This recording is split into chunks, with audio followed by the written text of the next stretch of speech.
Hi guys, അങ്ങനെ ഞാനും വാങ്ങിയിട്ടൊരു ജിൽപ്പിന് base ആദ്യം റെഡി ആക്കിയതുകൊണ്ട് വല്ല മെനക്കെടൊന്നുമില്ലേന്ന് ഈ പണിക്ക്. അല്ലെങ്കിൽ ഇത് കുറച്ച് സിമ്പിളാണെന്ന് തന്നെ എനിക്ക് തോന്നുന്നു. അല്ല, ഇതെന്താണ് ആർട്ട് എന്ന് വല്ലതും പറഞ്ഞെന്നാ? ഇല്ലല്ലോ. ഇനി അറിയാത്തവർക്ക് ഞാനായിട്ട് പറയണം, ഇതാണ് സെൻറ്റാങ്കിൾ ആർട്ട്. ഇത് ചെയ്യാൻ വളരെ സിമ്പിളാണെന്നേ. സംഭവം ഇത്രേ ഉള്ളൂ. നിങ്ങൾക്ക് ഇഷ്ടമുള്ള കോലത്തിൽ ഇഷ്ടമുള്ള മാതിരി സർക്കിൾ വരയ്ക്കുക. ഒന്നൊന്നും പോയട്ടോ, കുറച്ച് തോനങ്ങ് വരച്ചോളൂ. കുഞ്ഞതായാലും കുഴപ്പമില്ല, വലിയതായാലും കുഴപ്പമില്ല. എന്നിട്ടിതാ ഈ കാണുന്ന പോലെ ഒന്ന് ഷേപ്പാക്കി, അതായത് ചെരിഞ്ഞ് കുളിഞ്ഞ് വളഞ്ഞ് ഒരു വരാണ്ട് വരക്കുക. ഒന്നല്ല കേട്ടോ, കുറച്ച് 2-3-4 വരച്ചോളിയും. പിന്നെ ഇതാ ഈ കാണുന്ന പോലെ ബ്ലാക്ക് കൊടുക്കുക, അതായത് സർക്കിളിന് തട്ടാതെ, അതായത് സർക്കിളിൻ്റെ ഉള്ളിൽ കടക്കാതെ കൊടുക്കുക എന്നാണ് ഉദ്ദേശിച്ച്.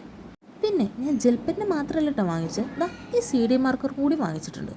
പിന്നെ അതിൻ്റെ മുമ്പ് കണ്ടൊരു പെന്നുണ്ട്, അതാണ് കാലിഗ്രാഫി പെന്ന്. അതിൻ്റെ അടുത്ത് ആദ്യം ഉണ്ടായിരുന്നു, പക്ഷെ അതിൻ്റെ ഓർമ്മ എനിക്കില്ലേന്നേ. ആദ്യം ചെയ്ത 2 ആർട്ടിനെക്കാട്ടി എനിക്ക് ഏറ്റവും ഇഷ്ടപ്പെട്ടത് ഈ സെൻറ്റാങ്കിൾ ആർട്ടാട്ടോ.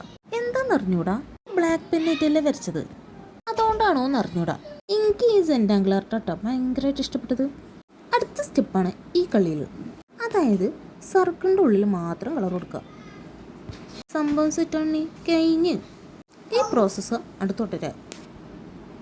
ഈ സെൻറ്റാങ്കിൾ ആർട്ട് ഞാൻ യൂട്യൂബിലാട്ടോ കണ്ടിട്ടുള്ളത്. കണ്ട് ഇഷ്ടപ്പെട്ട് പിന്നെ ഒന്ന് നോക്കിയാൽ ഇന്നത്തെ വീഡിയോ തന്നെ ഉണ്ടാക്കാമെന്ന് വിചാരിച്ചു. ഇനി നിങ്ങൾ കണ്ടിട്ട് പറയും ഇതെങ്ങനെയുണ്ട്, നിങ്ങൾക്ക് ഇഷ്ടപ്പെട്ട ഇല്ല എന്നുള്ളതൊക്കെ കമൻറ്റ് ചെയ്യാനൊന്നും മറക്കണ്ട. നമ്മൾ ചെയ്തിട്ടുള്ളത് 3 ആർട്ടുകളാണ്. 3D illusion ആർട്ടും, doodle ആർട്ടും, സെൻറ്റാങ്കിൾ ആർട്ടും. ഇതിലേക്ക് ഏറ്റവും ഇഷ്ടപ്പെട്ടത് സെൻറ്റാങ്കിൾ ആർട്ടാണ്. നിങ്ങൾക്ക് ഏതാ ഇഷ്ടപ്പെട്ടത് എന്നുള്ളത് നിങ്ങൾ കമൻറ്റ് പറയാൻ മറക്കണ്ട.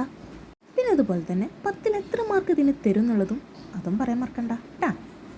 വീഡിയോ ആരെങ്കിലും പുതുതായിട്ട് കാണുന്നെങ്കിൽ ലൈക്ക് ചെയ്യുക, ഷെയർ ചെയ്യുക, സബ്സ്ക്രൈബ് ചെയ്യുക. അപ്പോൾ ഓക്കെ, ബൈ.